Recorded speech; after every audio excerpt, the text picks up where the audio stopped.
ఇటువంటి ఉత్తరాల్ని ఎన్నికల నిర్వహణ అధికారికి లేఖలివ్వటం రాజకీయ వ్యవస్థలో ఈ రకమైనటువంటి బరితెగింపు కార్యక్రమాల్ని ఇప్పుడే మనం చూస్తున్నాం. వారు 22 మంది రాష్ట్రంలోని ఆంధ్రప్రదేశ్ రాష్ట్రంలోని 22 మంది ఐపీఎస్ అధికారుల మీద పచ్చిగా నిరాధారమైనటువంటి అవినీతి ఆరోపణలను అంటగడుతూ ఆవిడ ఉత్తరాన్ని రాస్తారు మరిది గారి కోసం.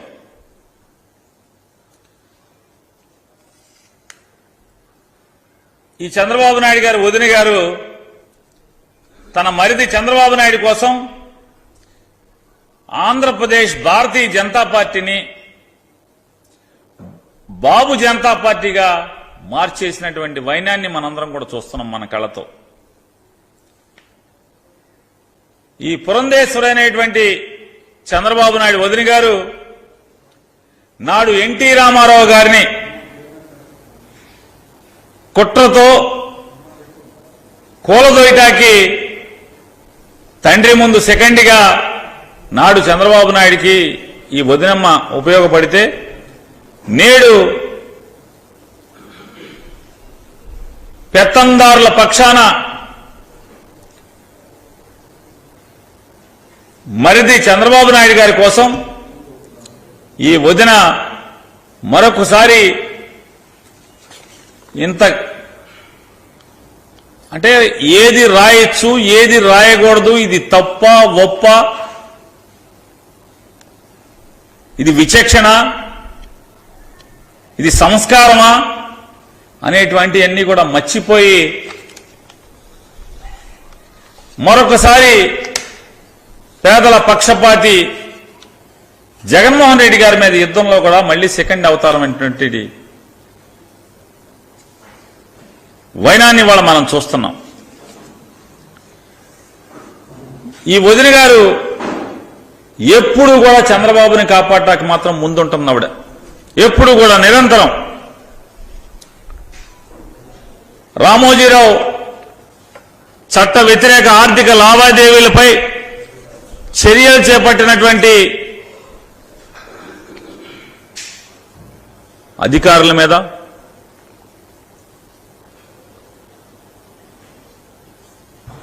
ఈవిడ ఈ నిందారోపణలు తప్పుడు ఆరోపణలు ఇవాళ సంధించినటువంటి పరిస్థితి. అలాగే ఆంధ్రప్రదేశ్ రాష్ట్రంలో భారతీయ జనతా పార్టీకి సంబంధించినటువంటి ఒరిజినల్ గా ఆర్ఎస్ఎస్ లేదా బీజేపీలో నికార్స్ అయినటువంటి నాయకులందరినీ కూడా ఇళ్లలో కూర్చోబెట్టి విడ తెలుగుదేశం పార్టీ వాళ్ళందరినీ కూడా బీజేపీలో మొత్తం నింపేసింది. ఇవాళ ఎవడయ్యా పోటీ చేస్తున్నాడు? 1980వ సంవత్సరంలో భారతీయ జనతా పార్టీ ఉద్భవిస్తే ఇది 2024 అంటే ఈ 44 ఏళ్లు భారతీయ జనతా పార్టీ జెండా మోస్తున్నాడు లేదా రాష్ట్రీయ స్వయం సేవక్ సంఘ సభ్యుడిగా ప్రారంభమై ఆర్ఎస్ఎస్ నుంచి భారతీయ జనతా పార్టీలోకి వచ్చి భారతీయ జనతా పార్టీ జెండా మోస్తున్నటువంటి ఎవడన్నా పోటీ చేస్తున్న వాళ్ళు ఒక్కడన్నా ఉన్నాడా?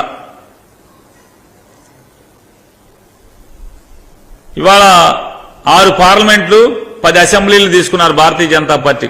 ఈ బలం ఉందా లేదా, ఎందుకు ఇన్ని సీట్లు ఇచ్చాడు చంద్రబాబు అనేది తర్వాత మాట్లాడుకుందాం. మీకు నాకు తెలుసా కిటికీ ఏంటనేది. భారతీయ జనతా పార్టీకి ఇన్ని సీట్లు అంటే 24% బలం ఉన్నటువంటి కాపుల సంఖ్య ఉన్నటువంటి కాపులందరికీ నేనే తురుపు ముక్కనని చెప్పేటువంటి పవన్ కళ్యాణ్ గారి పార్టీకి ఎన్ని టికెట్లు? 2 పార్లమెంట్లు. 2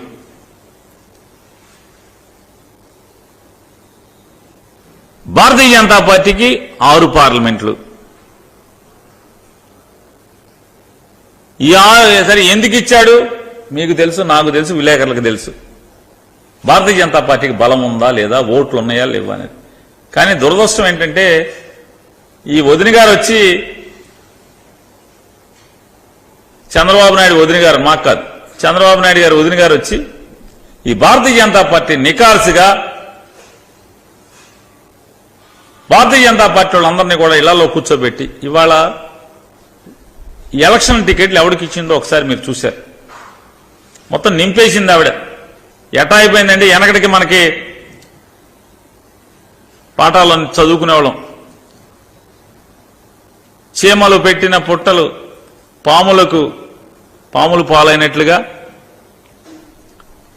ఈ స్వయం సేవకులందరూ పెట్టినటువంటి భారతీయ జనతా పార్టీ టీడీపీ నుంచి వచ్చినటువంటి ఈ దొంగల పాలైపోయినటువంటి పరిస్థితి ఆంధ్రప్రదేశ్ రాష్ట్రంలో మనం చూస్తున్నాం.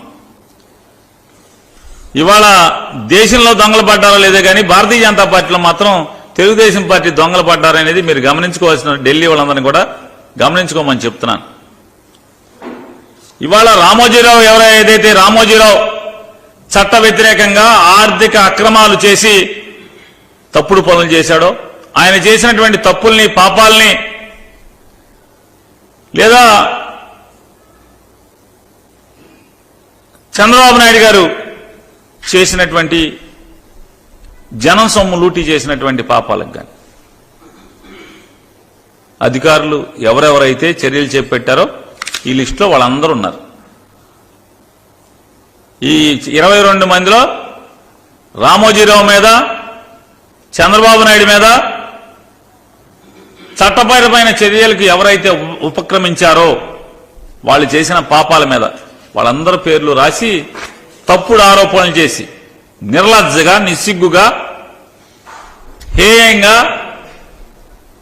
నిరాధారమైనటువంటి ఆరోపణలు చేసి వాళ్ళందరూ కుటుంబ సభ్యులను కూడా ఇందులోకి లాగింది. ఇవాళ ఏంటయ్యా అంటే వదిన గారి కార్యక్రమం, మరిది కళ్ళల్లో ఆనందం చూడాలి. మరిది కళ్ళల్లో ఆనందం కోసమే బరితెగించి పోలీసు ఉన్నతాధికారులు 22 మంది మీద ఈ రకమైనటువంటి తప్పుడు ఫిర్యాదు. ఇది బరితెగింపు కాక ఏమంటారు? వదిన గారి బరితెగింపు కాక ఏమంటారు దీన్ని?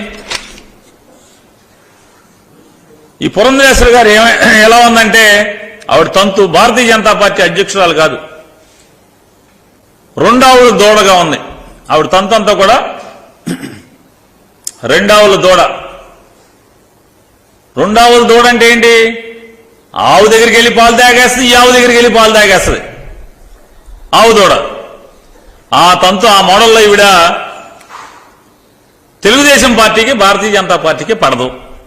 ఎప్పుడు మొన్నటి దాకా పవన్ కళ్యాణ్ తన్నిచ్చుకుని, కొట్టించుకుని, అవమానాలు, తిట్లు పడ్డే వాళ్ళని ఒప్పించేంత వరకు కూడా భారతీయ జనతా పార్టీకి, తెలుగుదేశం పార్టీకి పడదు. అది అందరికీ తెలిసి సత్యమే కదా.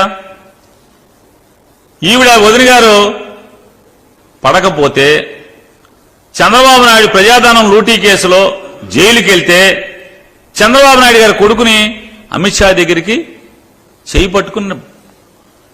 పట్టుకుని తీసుకెళ్తుంది, అపాయింట్మెంట్ ఇప్పిస్తుంది, బెయిల్ ఇప్పించమని అడుగుతుంది. అంటే అందరూ అడిగారు, అమ్మా నువ్వు భారతీయ జనతా పార్టీ అధ్యక్షురాలు కదా, మీ పార్టీకి ఆడ పార్టీకి పడదు కదా, ఒక భారతీయ జనతా పార్టీకి ఒక రాష్ట్ర అధ్యక్షురాలుగా మీకు పడనటువంటి ప్రత్యర్థి రాజకీయ పార్టీ జాతీయ కార్యదర్శిని, ప్రధాన కార్యదర్శిని, ఆ పార్టీ ప్రధాన కార్యదర్శిని తీసుకెళ్లి నువ్వు ఎందుకు ఈ రకమైన మధ్యవర్తిత్వం చేశావు అని అడిగితే మా చెల్లెలు కొడుకు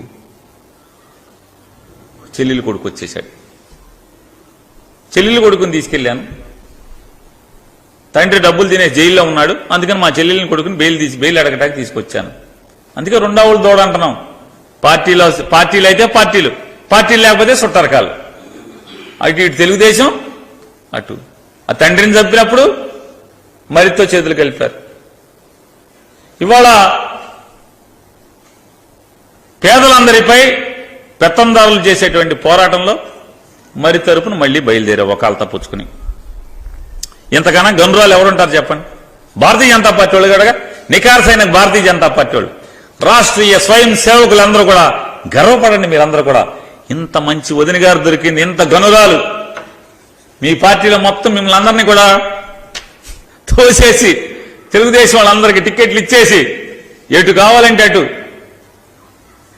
తెలుగుదేశం పార్టీ కార్యదర్శిని తీసుకెళ్లి బెయిల్ కోసం మీ పెద్దలతో కలపగలదు.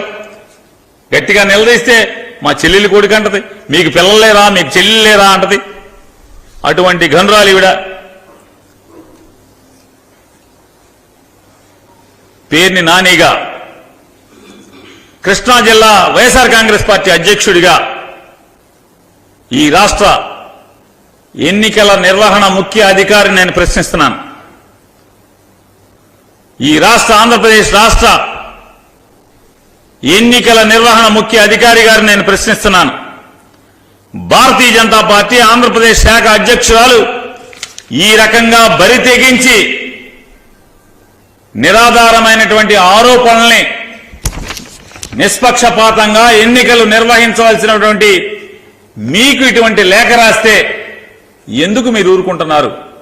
నోరు మెదపకుండా, పెన్ను కదపకుండా మీరు ఎందుకు మాట్లాడకుండా ఊరుకుంటున్నారు? మీరు ఈవిడ నిరాధారమైనటువంటి అసత్య అవినీతి ఆరోపణలు 22 మంది నికార్సైన నిజాయితీగా ఉన్నటువంటి పోలీసు అధికారుల మీద తప్పుడు ఆరోపణలు చేస్తే మీరెందుకు ఆవిడని నిర్ణయించట్లేదు, ప్రశ్నించట్లేదు?